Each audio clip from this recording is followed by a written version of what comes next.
It's a story that's dominated the news headlines and discussions in every single school in the country. We were very fortunate today to have a group of school administrators, teachers, and advisors visit our station to see how we gather the news. They are all doctoral candidates in education leadership from a class at Edgewood College, and 3 of them were brave enough to volunteer to be with us here on Live at 4 tonight to talk about what has been happening in their own school districts. Lee Hemd is an English teacher now at Rochester, Minnesota, but a 21-year veteran at Wauniwoc Schools. Lee, welcome.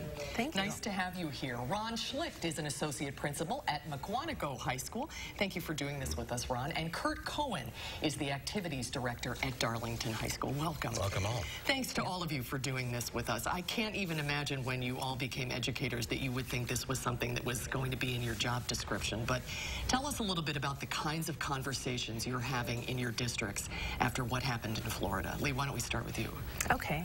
The kinds of conversations that we have had were around our safety plan and to review that with our students and to reassure them that everything that is in place hopefully will work the right way. Ron, how about you? We've had these conversations before the tragedy in Florida, as well as after. And obviously, we always want to do what is best for the safety of our kids and our staff. We review our safety plans yearly. And we really try to determine if what we are currently doing, what we currently practice, is our best possible solution at the time. Kurt, you're from a smaller high school down in Darlington. Do you have a similar plan like this? Yep. It's something that we discuss continually on our administrative team, and like the other two said, things that we practice with our students on a regular basis. Well, how we keep our kids safe is sort of the $6 million question. And now in the national conversation, President Trump is urging teachers to go on the offense. And there is a big conversation about teachers being allowed to carry concealed weapons in classrooms. I mean, you know the argument that the best way to take out a bad guy with a gun is to have a good guy with a gun. It is, but personally, I feel like we all go into every situation with our own values and our own morals as human beings, and we don't know what we're capable of when a time like this comes. As a teacher, my job is to teach my students about my content, obviously, and about life. My job is also to provide them with a very safe environment, and I know that in a time of crisis that I am trained to do the right thing with my students, but I don't believe that my job is to carry a gun around because I don't feel like that provides my students with a safe environment. And you have a military background. Yes, I do. You would not be comfortable having a gun in school? Not at all. We've had this conversation as an administrative team as well. We feel that it would be money, taxpayer money, better spent to spend it on people who are trained professionally, such as more police resource officers, liaisons, and armed security guards at each of our schools rather than just at one. And Kurt, are you talking about this at the local level? For sure, and I'll echo what Ron said. I think we are open to whatever is best for our students.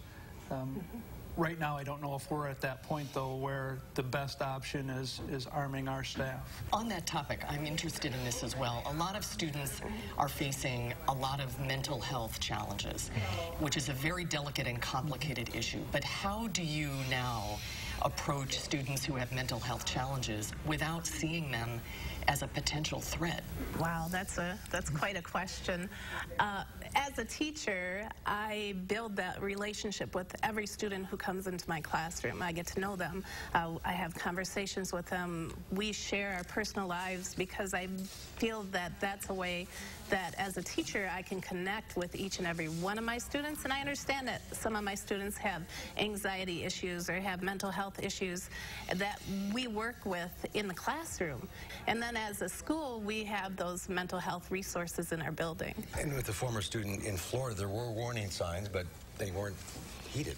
No school or district is immune to what is going on in society. And mental illness and treatment of mental illness and identification of that is becoming not only more and more difficult, but more and more prevalent. You know, each district has their own plan and an approach of how they do things because they know their community and they know the children that are coming to them and what their backgrounds are.